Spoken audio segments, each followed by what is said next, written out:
I have a problem.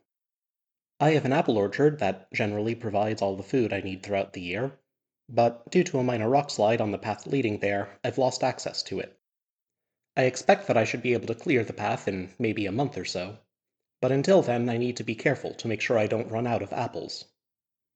What's more, some time ago I somehow completely forgot all of mathematics, from pi to Pythagoras, and have had to try and rebuild it all from scratch. This problem with my food supply feels like the kind of problem I can use math to solve, but I'm not sure if I have the right math for it just yet. I've come up with numbers, figured out how to count things, even come up with addition and multiplication. But while these are all very useful tools when thinking about how many of a thing I have, none of them directly address the issue at hand. To start with, let's nail down the specifics of the situation. I currently have 22 boxes in storage, and 21 of those boxes are full, having 15 apples in them.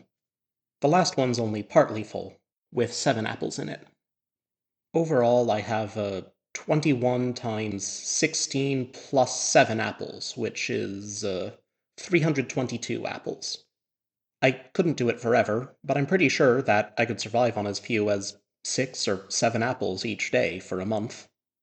If it takes me a month to clear the path, wait a minute. How long exactly is a month? I have in my head that a month is how long it takes for the moon to change from full to new and then back to full again. I may have forgotten all of math, but I still remember my astronomy.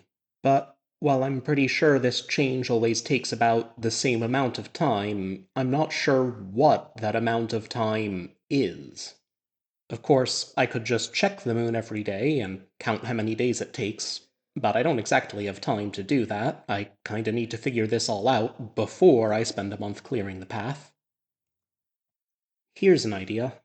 Ever since I came back up with the idea of counting, I've started keeping track of how many days it's been since various things have happened on this sheet of paper here. I've been calling it a calendar. Is there anything here that could give me a hint as to how long a month should be? 3 days ago, before the rockslide, I was gathering apples in the orchard in the evening, and I remember that I didn't need to bring a light with me because the moon was full. If I knew when the last full moon was before that, I could use that information to determine how long a month is. But unfortunately, I'm not seeing anything here that would help with that. But what about this? 18 days ago, I temporarily lost power in my house. I'm still not sure why that happened. It was a clear night, there wasn't a storm or anything going on, and I remember being annoyed because it was still so dark despite that. I'm pretty sure it must have been close to a new moon that night. So, about 18 days ago it was a new moon, and 3 days ago it was a full moon. I feel like I can use this to predict when the next new moon should be, which then should tell me about how long a month is.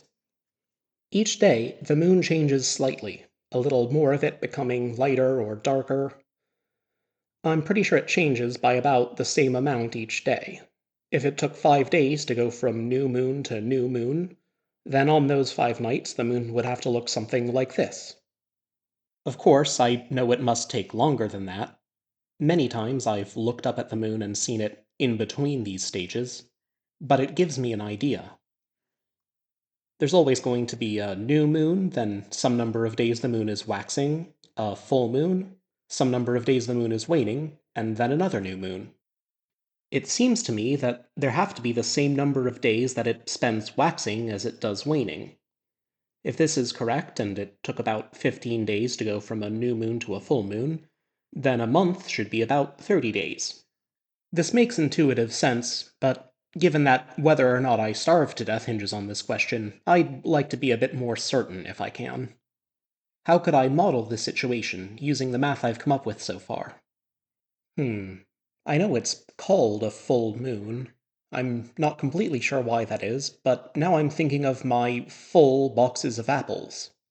I could imagine boxes of apples, with each one representing the phase of the moon on a particular day, with a full box representing a full moon, and an empty box representing a new moon. Each apple represents a little bit of the moon's surface being covered in light. On each day, I would add another apple to the current box up until it's full. Then I would remove an apple each day until it's empty again. As for the number of apples in each box, well, it's always going to start with 0. Then after 1 day it's 1, after 2 days it's 2, and so on. And at the end it's also 0. And 1 day before that it's 1, and 2 days before that it's 2, and so on.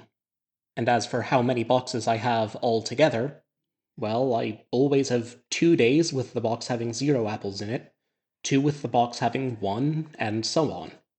I have a set of sets of 2 boxes, plus 1 additional box that's full. And hey, the number of days between the new moons is 1 fewer than the total number of boxes I have here, so I can find what that number is just by counting the groups of 2 boxes I have. Even better, I've already effectively counted how many of them there are just by deciding how many apples count as a full box.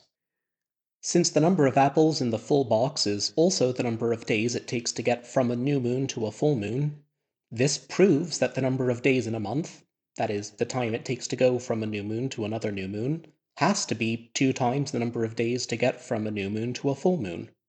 And so, if it was a new moon about 18 days ago, and a full moon 3 days ago, well, that would mean there were about 15 days between the new moon and full moon, and so a month would be about 30 days. It's probably not exactly that. It's never really clear if the moon is exactly full or exactly new, but it's probably quite close. It's also probably not going to take me exactly a month to break through the rubble, so I should err on the side of caution. Let's suppose that it'll take 35 days before I can clear a path back to the orchard. So, if I need my 322 apples to last for 35 days, how many apples could I afford to eat on each day? I think I can use a similar setup to what I had with the moon to figure this out. If I start with 35 empty boxes, each one representing a day, I can take my 322 apples and start filling the boxes up. After I've put 1 apple into each of the boxes, I have 287 apples left, and after I've put 2 apples into each of the boxes, I have 252 apples left.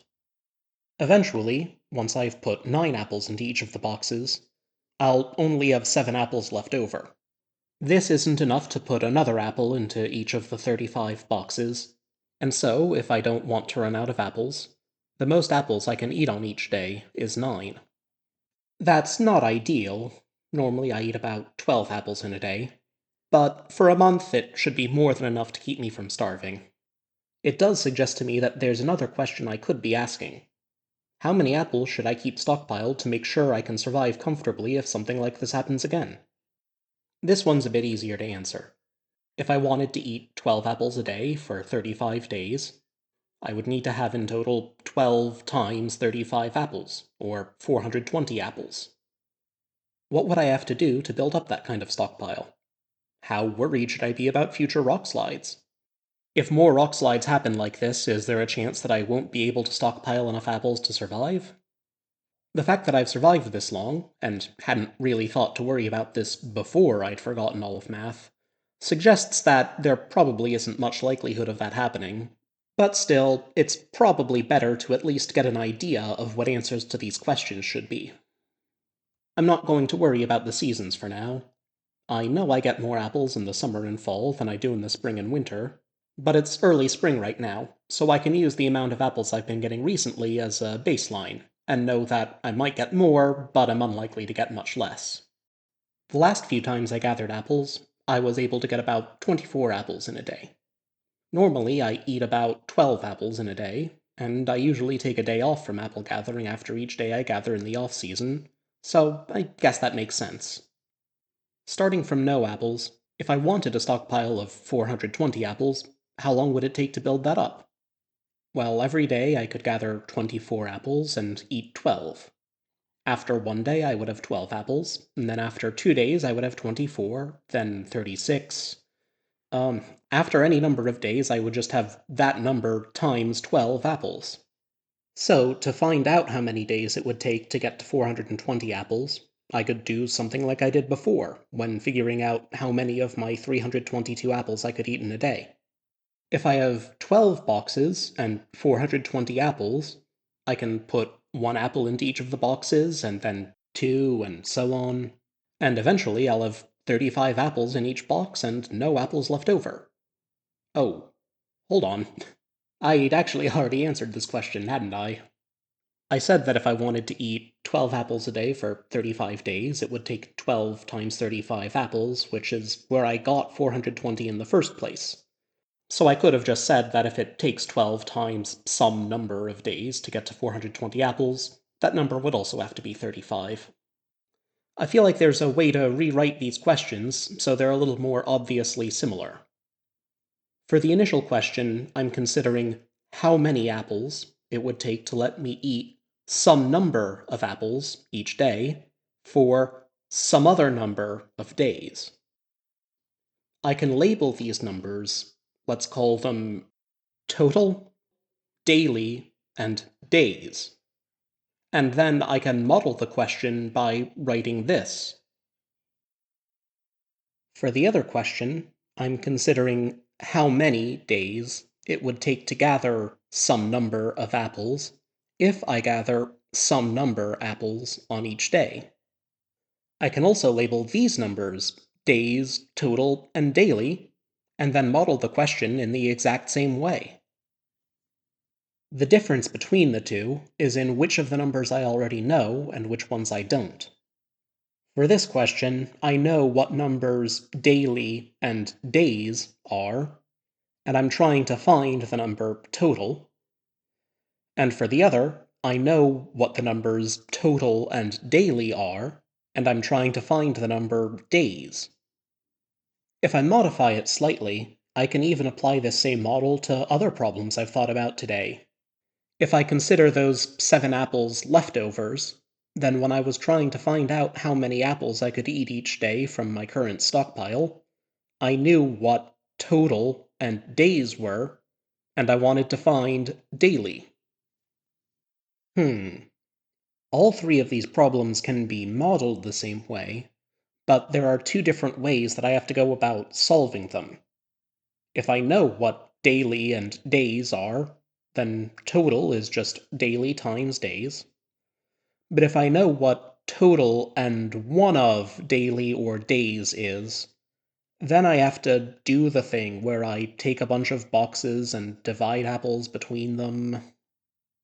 It does seem like this process, I'll go ahead and just call it division, is probably going to be useful going forward. The way I'm doing it right now is really clunky, though. For addition, and also for multiplication, if I want to quickly find an answer, all I need to do is count a bunch of things. Is there any way that I could do something similar for division? For that matter, I spent a lot of time last week figuring out how I could define addition and multiplication so that I could figure them out for any numbers without having to count anything. I'm not even sure how I'd start figuring out how to do that for division. There's more to think about here, but I'm running out of time for today. I really need to finish up and get digging. I was able to answer my most important question of whether or not I'd survive the month. So now I can afford to take my time figuring out what division is and how I can go about doing it more easily.